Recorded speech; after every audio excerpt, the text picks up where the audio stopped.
Kumpirmado na Jared Vanderbilt babalik ng mas maaga ngayong April. Ito na ang solid defender ng Lakers. Pero bago yan, Victor Wembanyama at Jalen Brunson, grabe ang ginawang performance sa kanilang team. Nagkaroon nga po ng historic night duel sina Wemby at Bronson kanina dahil kahit laglag na ang Spurs sa playoff picture, nagawa nga po nilang i-upset ang number 4 sa East na New York Knicks sa isang OT games, iskora 130-126.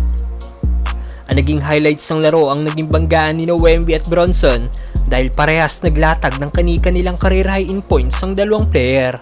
Nagtapos si Jalen Brunson na may 61 points, samantalang double-double naman si Victor Wembanyama na may 40 points, 20 rebounds at 7 assists. Kung saan ayon sa ESPN Stats Info, ito pa lang ang second game sa history ng NBA na may nakagawa na isang player na may 40 points at 20 rebounds at isa pang player na 60 points. At ito ay noong 1961 sa pagitan naman ni Elgin Baylor at Wilt Chamberlain.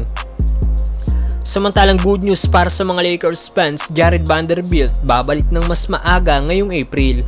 Well, kung may player na pinaka-inaabangan ng mga Lakers fans na bumalik sa lineup, ito ay walang iba kundi ang Lakers forward na si Jared Vanderbilt na 29 games pala nakakapaglaro sa Lakers ngayong season matapos na magtamo ng injury. Maganda ang mga naging huling laro ni Bando sa Lakers bago ito ma-injured noong laban nila sa Boston Celtics. Dahil sa last 6 games ni Vanderbilt sa Lakers, nag-average ito ng 11.3 points, 5.7 rebounds at 2.7 steals. Isama pa ang hustle at energy na naibibigay nito sa Lakers kada laro.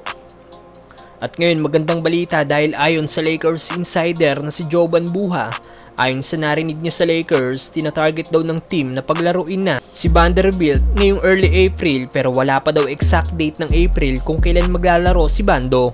Pero madalas daw sa ganitong senaryo, first week o second week daw naglalaro ang isang player. Ayon din kay Buha, target daw ng Lakers na makapaglaro ng at least 3 to 4 games si Bando bago matapos ang regular season. Ang simula ng last 4 games ng Lakers ay sa April 8 kung saan makakalaban nila dito ang Wolves, GSW, Memphis at Pelicans. Narito ang naging pahayag ni Jovan Buha tungkol kay Vanderbilt. From what I've heard, the Lakers are targeting early April. I don't have a concrete date in terms of is that like April 2nd, is that April 9th, but sometime within that first week to week and a half of April, the Lakers are trying to get Vando back. So they are trying to get him back to get at least like 3 or 4 games under his belt. Good news talaga ito dahil bago pa man bumalik si Bando, expected na rin bumalik ang isa pang player ng team na si Gabe Vincent na ayon sa report expected nang maglaro next game laban naman sa Brooklyn Nets.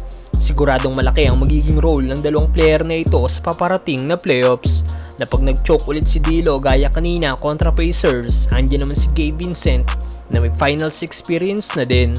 Samantalang si Jared Vanderbilt pwede na ulit gawing starting power forward ng team gaya last playoffs na nagdala sa kanila sa West Finals.